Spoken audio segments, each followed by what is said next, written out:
Hi friends, எல்லோரும் எப்படி இருக்கீங்க? நல்லா இருப்பீங்க. பேசும் கிரகங்களிலிருந்து உங்கள் நித்யா ராஜேந்திரன். ஃப்ரெண்ட்ஸ், இப்போ ஒரு விஷயம் ரொம்ப ரொம்ப தீவிரமாக போயிட்டுருக்கு இல்லைங்களா? அதை பற்றி ஒரு விஷயந்தான் ஜோதிட ரீதியாக சில விஷயங்கள் சொல்லணும்னு நான் நினச்சேன். ஃப்ரெண்ட்ஸ், உங்களுக்கு இந்த கேபிஒய் பாலா பற்றி தெரியும் இல்லைங்களா? நிறைய பேர் அவரை பற்றி கேள்விப்பட்டிருப்பீங்க. அவர் மேலே தான் இப்போது ஒரு சில பிரச்சனைகளை சொல்லிகிட்ருக்காங்க. அதாவது அவர் ஏதாவது சர்வதேச கைக்கூலி அந்த மாதிரி எங்கேயோ காசு வாங்கிட்டு அவர் தப்பு பண்ணுறாரு அந்த மாதிரியெல்லாம் சொல்கிறாங்க. சிலர் அப்படியெல்லாம் இல்லை, பாலா ரொம்ப நல்ல பையன், அவன் சம்பாதிக்கிற காசு எல்லாம் எல்லா ஏழைகளுக்கு கொடுத்துட்டு அவன் கஷ்டப்பட்டுக்கிட்டு இருக்கான் அப்படிங்கிற மாதிரியும் சொல்கிறாங்க. ஃப்ரெண்ட்ஸ், இது வரைக்கும் நமக்கெல்லாம் தெரிஞ்சது என்ன அப்படின்னு சொல்லி பார்த்தீங்கன்னா, பாலா ரொம்ப தங்கமான பையன், அவன் கஷ்டப்படுற ஏழைகளுக்கெல்லாம் நிறைய ஹெல்ப் பண்ணுறான்.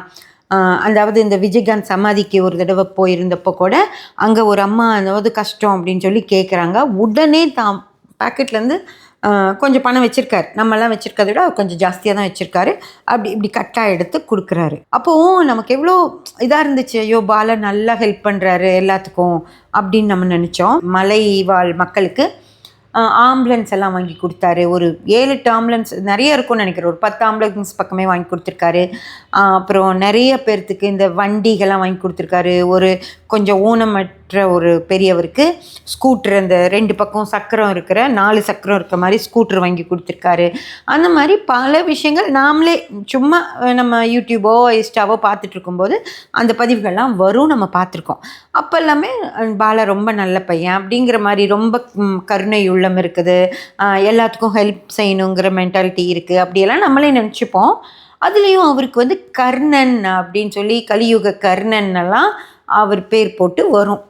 ஓகேங்களா? அதாவது ரொம்ப நல்லா எல்லாத்துக்கும் யார் என்ன கேட்டாலும் ஹெல்ப் செய்யக்கூடிய பையன் அப்படின்னெல்லாம் வரும். சைக்கிளெல்லாம் வாங்கி கொடுத்துருக்காரு குழந்தைகளுக்கு, அந்த மாதிரியெல்லாம் சொல்லிச்சு. இப்போ ஒரு ஹாஸ்பிட்டலே கட்டிகிட்ருக்காரு அப்படின்னு சொல்லியெல்லாம் சொன்னாங்க. அப்படி ஒரு கருணையாக எல்லாத்துக்கும் ஹெல்ப் பண்ணுற ஒரு கர்ண மகாராஜா மாதிரி ஒரு குணம் இருக்கணும் அப்படின்னா அது என்ன அப்படின்னு சொல்லி பார்த்தீங்கன்னா, ஒரு ஜாதகத்தில் லக்னம் மிக மிக மிக சிறப்பாக இருக்குது அப்படின்னு வச்சுக்கோங்களேன். அந்த ஜாதகர்கள் கருணை உள்ளம் கொண்டவங்களா இருப்பாங்க. அதுவும் லக்ன பாவம் 5ஆம் பாவத்தோட தொடர்பு கொண்டு இருக்கு அப்படின்னு வச்சுக்கோங்களேன். அவங்க கண்டிப்பாக கையில் என்ன இருக்குன்னே பார்க்க மாட்டாங்க. அடுத்த நேரம் நமக்கு வேணுமே அப்படின்னு கூட நினைக்க மாட்டாங்க.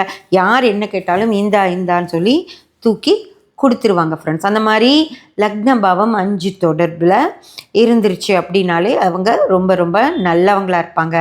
அதே போல் சந்திரன் மிக சிறப்பாக இருக்கக்கூடிய ஜாதகர்களும் அள்ளி அள்ளி கொடுக்கக்கூடிய குணத்தில் தான் இருப்பாங்க. நமக்கு வேணுமா அப்படின்லாம் நினைக்கவே மாட்டாங்க. யார் என்ன கேட்டாலும் அள்ளி கொடுத்துருவாங்க. கர்ணன் அப்படிங்கிற பேர் வாங்கணும் அப்படிங்கிற அளவுக்கு இருக்கணும் அப்படின்னா கேது, சந்திரன் அந்த கிரகங்கள் நல்லா இருக்கக்கூடியவங்க, 5ஆம் பாவ தொடர்புகள் இருக்கக்கூடியவங்க எதை பற்றி கவலைப்படாமல் எல்லாத்துக்கும் அள்ளி அள்ளி கொடுக்குறவங்களா இருப்பாங்க. ஃப்ரெண்ட்ஸ், அதுவே நான் கொடுக்குறேன் பாருங்கப்பா நான் கொடுக்குறேன் அப்படின்னு சொல்லி இப்போ பாலாக்கே அந்த இது வந்துச்சு. அவர் கரெக்டாக எல்லா பக்கமும் கேமரா வச்சுக்கிட்டு தான் கொடுப்பாரு. அவர் என்ன கொடுத்தாலும் கேமராவில் அது பதிவாகிற மாதிரி தான் கொடுப்பாரு. அதை உடனே இன்ஸ்டாவில் யூடியூப்லலாம் போட்டு எல்லாரும் அவரை கர்ணன் சொல்கிற மாதிரி செய்கிறாரு அப்படின்னு ஒரு அலிகேஷன் அவர் மேலே வந்தது இல்லைங்களா? அது என்னன்னு பார்த்தீங்கன்னா சூரியன். ஃப்ரெண்ட்ஸ், அதாவது லக்னத்தில் 3ஆம் பாவம் வேலை செய்யணும். அங்கே சூரியன் இருந்தார் அப்படின்னு வச்சுக்கோங்களேன். தான் கொடுக்கறத வெளியே சொல்லி பெருமை தேடிக்கிறது. தான் பாரு நான் கொடுக்குறேன் பாருங்க, நான் கொடுக்குறேன் பாருங்க அப்படின்னு எல்லாத்துக்கும் பறைசாற்றுறது அப்படின்னா அது சூரியன் 3ஆம் பாவமே வச்சுருக்கணும். அதே போல் லக்னத்தையும் 3ஆம் பாவம் தொடர்பில் வச்சுருந்ததுன்னா ஏதோ ஒரு ஆதாயத்துக்காக அவர் தான் செய்கிற விஷயங்களை வெளிப்படுத்து. அதே போல் குரு அப்படி தான் தனக்கு பெருமை வேணும் அப்படின்னு நினச்சாருன்னு வச்சுக்கோங்களேன். ஒரு ஜாதகர் தான் பெருமையாக இருக்கணும், தன்னை எல்லாரும் புகழ்ந்து பேசணும் அப்படின்னு நினச்சாரு அப்படின்னா லக்னத்தில் 5ம் குருவும் ஒற்றைப்படை பாவத்தொடர்போடு இருக்கும். அப்போ என்ன பண்ணுவாங்கன்னா பெருமையாக சொல்லிக்குவார், இந்த பையன் போகிறான்ல அவனை நான் தான் படிக்க வைக்கிறேன் அப்படின்னு சொல்லி அவர் எல்லாத்துக்கிட்டையும் சொல்லுவார். அதாவது கொடுக்குறதையும் கொடுத்துருவார். கொடுத்துட்டு அவர் அந்த பெருமையாக அதை வெளியவும் சொல்லிக்குவார் ஃப்ரெண்ட்ஸ். அதே போல் சிலர் வந்து சுக்கிரன் சூப்பராக இருக்கும் அவங்களுக்கும் லக்னபாவம் 5 தொடர்பு இருக்கும். அவங்க என்ன பண்ணுவாங்கன்னா பெண்கள் இருக்க பக்கமாக போய் பெண்களுக்கு முன்னாடி அவங்க அந்த கருணை உள்ளத்தை காட்டுவாங்க. பெண்களை கவர்றதற்காக பெண்கள் முன்னாடி அந்த வேலைகளை எல்லாம் செய்வாங்க, அல்லது பெண்களுக்கே செய்வாங்க.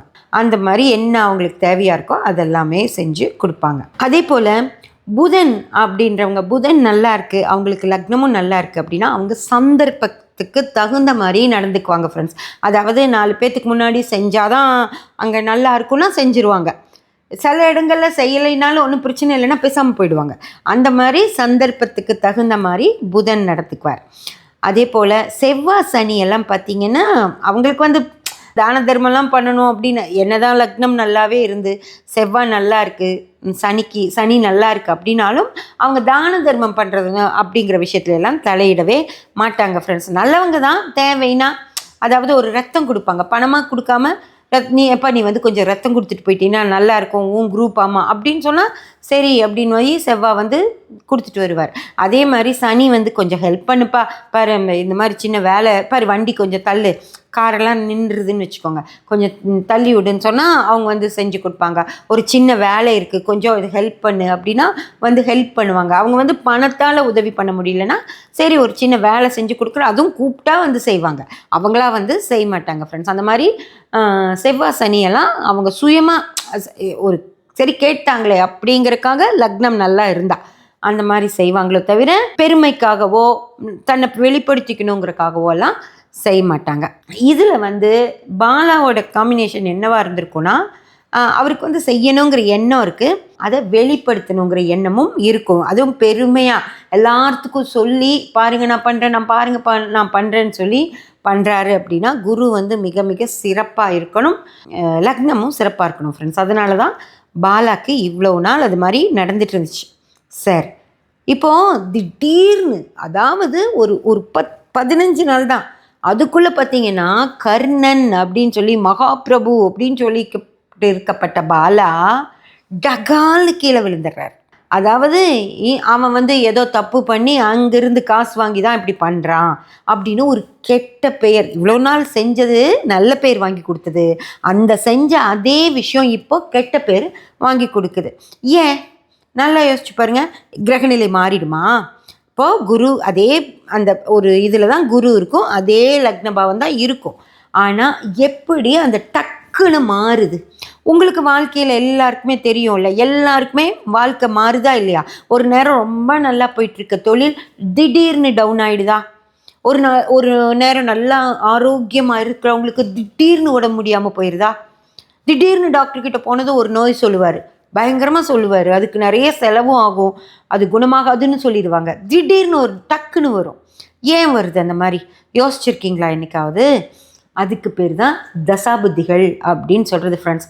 இது நோய் அந்த மாதிரி கூட எடுத்துக்காதீங்க, பணம் வரும் திடீர்னு ஒரு அதிர்ஷ்டம் அடிச்சு, அதாவது எப்படிடா பண்ணுறது என்னடா பண்ணுறது நம்மளால முடியுமா அப்படின்னு யோசிச்சுட்டு இருந்தவங்களுக்கு திடீர்னு பார்த்தீங்களா மாமியார் வீட்டிலேருந்து சொத்து வரும், வீடு கட்டுறதுக்கு என்ன பண்ணுறதுன்னு கணவர் யோசிச்சுட்டு இருப்பார்.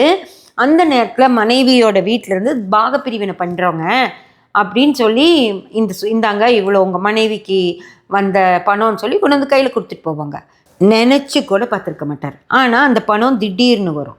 அதே போல் ஏதோ ஒரு காரணத்துக்காக அவங்க ஆஃபீஸில் இவருக்கு முன்னாடி 2 பேர் சீனியர் இருக்காங்க, இப்போதைக்கு எனக்கு ப்ரமோஷனே வராது அப்படின்னு சொல்லி அவர் நினச்சிட்டு இருப்பார்.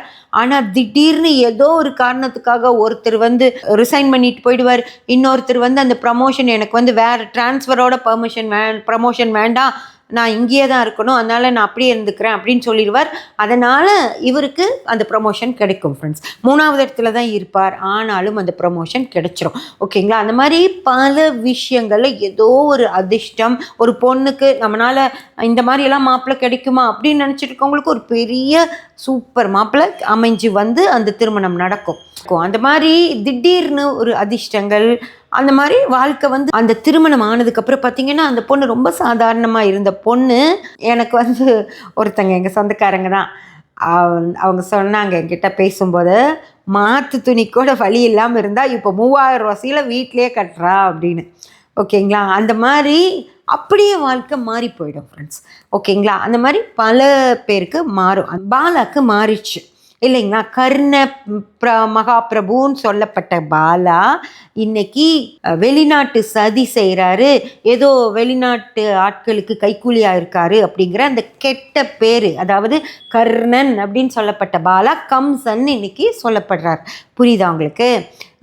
என்னென்னா கம்சன் பற்றி தெரியும் இல்லையா? கிருஷ்ணர் 8 தேவகியோட 8 குழந்தைகளையும் கொன்ன அவளோட அண்ணன். கிருஷ்ணர் வர்ற வரைக்கும் அவர் அவரோட சுயநலத்துக்காக, ஏன்னா தேவகியுடைய மகனால் அவருக்கு ராஜ்யம் போயிடும், அவர் மன்னராக இருக்க முடியாதுன்னு சொன்னதுனால அந்த குழந்தை வளர்ந்துச்சுன்னா நம்ம நல்லா இருக்க முடியாதுங்கிற சுயநலத்தில் கொண்ட அந்த கம்சன் இருக்கார் இல்லைங்களா? அந்த மாதிரி இந்த சுயநலம் வந்துருச்சு பாலாக்கு அப்படின்னு சொல்லி சொல்கிறாங்க. அவர் மட்டும் வாழ்ந்தா போதுன்னு சொல்லி ஒரு தப்பான ஆப்புக்கு ப்ரமோஷன் பண்ணி கொடுத்தாரு. வெளிநாட்டு கைக்கூலி அவங்கக்கிட்ட பணம் வாங்கிட்டு இங்கே அவங்களுக்கெல்லாம் நல்லது செய்கிற மாதிரி நடித்து பேர் வாங்கி, நாளைக்கு இந்த பேரை வச்சுட்டு அவர் என்ன வேணாலும் பண்ண முடியும், யாரை வேணாலும் மிரட்ட முடியும். நான் சொன்னால் இத்தனை மக்கள் கேட்பாங்க, என் பின்னாடி இத்தனை மக்கள் நிற்கிறாங்க அப்படின்னு சொல்லி அவர் ஏதோ சதி வேலை பண்ணிடுவார் அப்படின்னெல்லாம் அவரை பற்றி அப்படியே தப்பாக பேசப்படுது. அதை அவரோட சொந்தமாக கூடவே இருந்த நண்பர்கள் கூட ஆமாம் நாங்கள்லாம் எப்படி இதெல்லாம் பண்ணுறான்னு நாங்கள்லாம் யோசிச்சுருக்கோம், ஆனால் நாங்கள் கேட்கல அப்படின்னும் சொல்கிறாங்க. ஓகேங்களா?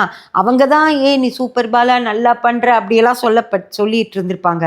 அவங்களே இன்றைக்கி அந்த பையனை தப்பாக பேசுகிறாங்க அப்படிங்கன்னா ஒரு 10-15 நாளுக்குள்ளே அவரோட கிராஃப் அப்படியே அடி பாதாளத்துக்கு மேலே நிற்கிது, அப்படியே கீழே விழுகுது. அப்படின்னா என்ன காரணம் அப்படின்னா, இதை செய்ய முடிஞ்சது நம்ம ஜாதகத்தில் 2 விஷயம் இருக்குது ஃப்ரெண்ட்ஸ். ஒன்று விதி, இன்னொன்று மதி. விதியை மாற்றவே முடியாது, உங்களுக்கு எழுதப்பட்டது தான். நான் அதை தான் சொல்கிறேன், எந்தவித பரிகாரமும் உங்கள் தலையெழுத்தை மாற்றவே மாற்றாது.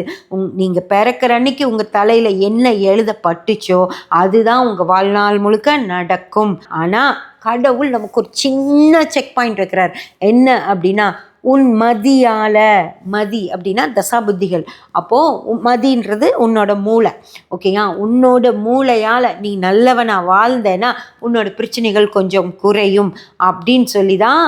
அதாவது பரிகாரம் பண்ணால் குறையாது, ஆனால் ஒருத்தருக்கு நம்ம கருமாவை கழிக்கிறது, தான தர்மங்கள் பண்ணி உதவிகள் பண்ணி நம்ம கருமாவை கொஞ்சம் கழிச்சிக்கிட்டு அப்புறம் நம்ம கடவுளை கும்பிடும்போது அவரும் நமக்கு ஏதாவது செய்வார் ஃப்ரெண்ட்ஸ். இதை தான் மதியால், விதியை மதியால் வெல்லலாம் அப்படின்னு சொல்லி சொல்கிறது.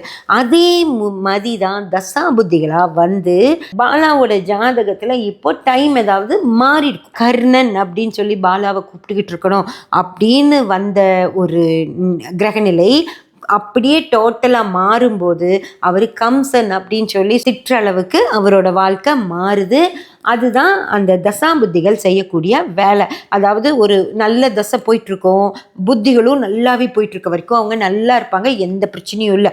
டகால்னு தசை அப்படியே அந்த இது வரைக்கும் எப்படி போயிட்டு இருந்துச்சோ அதுக்கு ஆப்போசிட்டாக ஒரு தசை மாறும்போது அவங்க அப்படியே வீழ்ச்சி சந்திப்பாங்க ஃப்ரெண்ட்ஸ். இது எல்லாத்துக்கும், பாலாக்கு மட்டும் இல்லை, எல்லாருக்குமே தான். எனக்கும் நடக்கும், உங்களுக்கும் நடக்கும். அதனால் நான் ஐயோ எனக்கு இப்படி ஆயிடுச்சே, எனக்கு அப்படி ஆயிடுச்சேன்னு புலம்பாதீங்க.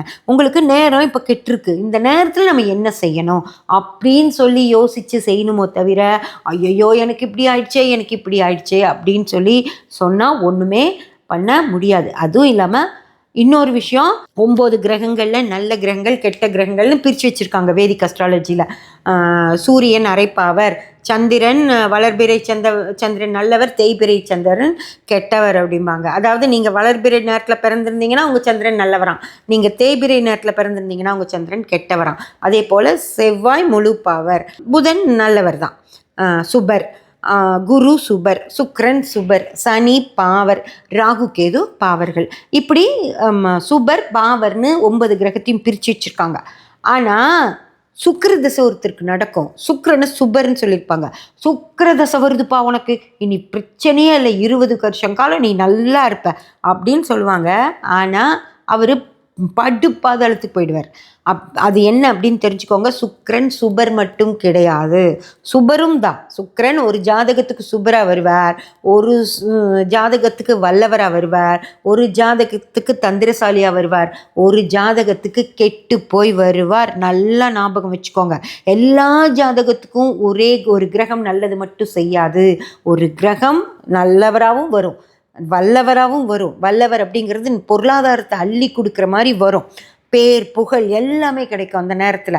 நல்லவர்னா நல்லா இருக்கும், ஒரு பிரச்சனை இருக்காது, நோய் நொடி இருக்காது, அதுதான் நல்லவர். நிம்மதியாக இருப்பாங்க. ஆனால் பணம் அப்படிங்கிறது வல்ல தன்மையோடு அந்த கிரகம் இருந்தால் மட்டும்தான் உங்களுக்கு பணம் கிடைக்கும். தந்திரத்தன்மை, தந்திரத்தன்மை அப்படின்னா இந்த நல்லத்தன்மையும் வல்லத்தன்மையும் எப்படியாவது அவங்க சரி கட்டுவாங்க. ஓகேங்களா? இதில் அட்லீஸ்ட் 50-50% அவங்களால வந்துட முடியும். ஒருவேளை இந்த கெட்டத்தன்மையில் அந்த கிரகம் இருக்குது அப்படின்னா கூட தந்திரத்தன்மை இருந்துச்சுன்னா இதை கொஞ்சம் மாற்றிக்கிட்டு இந்த மாதிரி வாழ்கிறதுக்கு முயற்சி பண்ணுவாங்க. அதுதான் தந்திரத்தன்மை அப்படின்னு சொல்கிறது. அதுக்கப்புறம் ஒரு கிரகம் கெட்டே போயிருக்கும், அவங்களுக்கு புத்தி சரியில்லை அப்படின்னா, இப்போ நீங்களாம் புலம்புறீங்களா, ஐயோ நான் என்ன பண்ணுவேன், ஐயோ நான் என்ன பண்ணுவேன், அதுதான் கெட்டு போனால் அந்த தந்திரத்தை எல்லாம் யூஸ் பண்ண தெரியாமல் புலம்புறது. ஓகேங்களா? அப்புறம் நோய் நொடி வர்றது, பணம் போகிறது, கடனில் சிக்கிறது, ஏமாந்து போகிறது எல்லாமே அந்த கெட்ட கிரகம் செய்யும். அந்த மாதிரி 9 கிரகங்களுக்கும் இந்த 4 தன்மைகளும் இருக்கும். புரிஞ்சுக்கோங்க ஃப்ரெண்ட்ஸ். அதனால் நீங்கள் ஐயையே இந்த சுபர் வந்தால் இப்படி ஆகிடும், பாவர் வந்தால் அப்படி ஆகிடுங்கிறது கிடையாது. 4மே நல்லதும் செய்யும், கெட்டதும் செய்யும், பணமும் கொடுக்கும், சிரமங்களையும் கொடுக்கும். புரிஞ்சுங்களா? அதனால் இந்த பாலாவோட இது வந்து நான் ஒரு எக்ஸாம்பிளுக்காக தான். அவருக்கு இந்த மாதிரி கர்ணன் மாதிரி ஒரு வாழ்ந்த காலமும் இருக்குது. இப்போ அப்படியே கருமம் அப்படின்னு திட்டுற மாதிரி ஒரு காலமும் அவருக்கு வந்துருச்சு இல்லையா? அதனால நல்லதும் சரி கெட்டதும் சரி கிரகங்கள் கொடுக்கும்.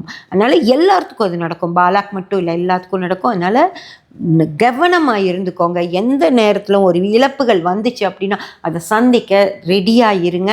அதை விட்டுட்டு எல்லாம் கடன் இஎம்ஐன்னு எல்லாம் வாங்கி போட்டு திடீர்னு வேலை போயிடுச்சுன்னு வச்சுக்கோங்க, அது வந்து உங்கள் தசா புத்திகள் மாறுற ஒரு நேரம் தான். அதனால் உங்களுக்கு தேவைப்படும் போது உங்கள் சுய ஜாதகத்தை பார்த்துட்டு, நமக்கு வந்து இனி வல்ல காலம்தான் வருதுன்னா கடன் வாங்குங்க. நல்ல காலம், தந்திர காலம், கெட்ட காலம் 3 நேரத்துலையும் கடன் மட்டும் வாங்கவே வாங்காதீங்க. புரிஞ்சுதா? உங்களுக்கு நான் நட்சத்திர பலன்கள் சொல்கிறேன்ல, அது கூட நான் இந்த பேஸஸில் தான் சொல்லுவேன். உங்களோட நட்சத்திரம் எதுவோ அது எந்த மாதிரி இருக்கோ, வல்லத்தன்மையா நல்லத்தன்மையா கெட்டத்தன்மையா தந்திரத்தன்மையான்னு பார்த்து அதை வச்சு தான் உங்களுக்கு அந்த பலன் போடுவேன் நான். இதுதான் நடக்கும் அப்படின்னு. அதனால தான் ஒரு 30% பேருக்காவது ஆமாம்மா இப்படி எங்களுக்கு அப்படி தான் நடக்குதுன்னு சொல்லுவாங்க.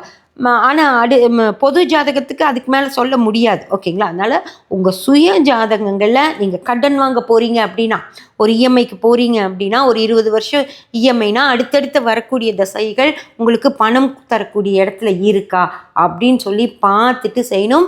அதுலேயும் சில விஷயங்கள் இருக்குது ஃப்ரெண்ட்ஸ். பொருளாதார நீங்கள் வேலை பார்க்குறீங்களா, சுய தொழில் பண்ணுறீங்களா அப்படிங்கிறத அதெல்லாம் பார்த்து தான் உங்கள் பொருளாதாரத்தை முடிவு பண்ணணும். அதன்படி தான் உங்களுக்கு பண வரவு வரும். அதனால் பெரிய கடன்களுக்கெல்லாம் போகும்போது கண்டிப்பாக உங்கள் சுய ஜாதகங்களை பார்த்துட்டு ஆரம்பிங்க. அதுக்கப்புறம் ஆரம்பிச்சுட்டு தப்பாக போயிடுச்சுன்னு சொல்லி வாஸ்துக்காரனை கூப்பிட்டுட்டு வராதிங்க. வாஸ்துன்றது ஒன்றுமே கிடையாது. ஒரு 5.5 சென்ட் இடத்துக்கெல்லாம் வாஸ்துவே கிடையாது. எந்த வாஸ்துக்காரங்க என்ன யாருக்காவது கேஸ் போடுறனா கூட போட்டுக்கிட்டோம். வாஸ்துன்றது பொய். இந்த இடமெல்லாம் இருக்குல்ல, 5.5 சென்ட் இடம்லாம் இருக்குல்ல, அதுக்கு வீட்டுக்கெல்லாம் வாஸ்துவே கிடையாது. ஓகேங்களா? அது வந்து பெரிய மகாராஜாவோட அரண்மனைக்கு அவங்க இந்த இடத்துல உட்காந்து ஆலோசனை பண்ணணும், அந்த இடத்துல உட்காந்து மக்களை சந்திக்கணும், அந்த நேரத்தில் டைம் நல்லா இருக்கணும். ஆனால் இந்த 5.5 சென்ட் வீட்டுக்கெல்லாம் வாஸ்து இல்லை. அதை விட அது மரம் தடுக்குன்னு சொல்கிறதெல்லாம் அநியாயத்தில் அநியாயம். அதெல்லாம் ஒன்றுமே கிடையாது. ஓகேங்களா? இதை உங்களுக்கு சொல்லணுங்கிறதுக்காக தான் இந்த பதிவு ஃப்ரெண்ட்ஸ். சப்ஸ்கிரைப் பண்ணி பெல் பட்டன் ப்ரெஸ் பண்ணி வச்சுக்கோங்க. அப்போ தான் நான் போடுற எல்லா பதிவுகளும் உங்களுக்கு கிடைக்கும். லைக் பண்ணி ஷேர் பண்ணி கமெண்ட் பண்ணிங்கன்னா எனக்கு சப்போர்ட்டிவாக இருக்கும். Thank you friends.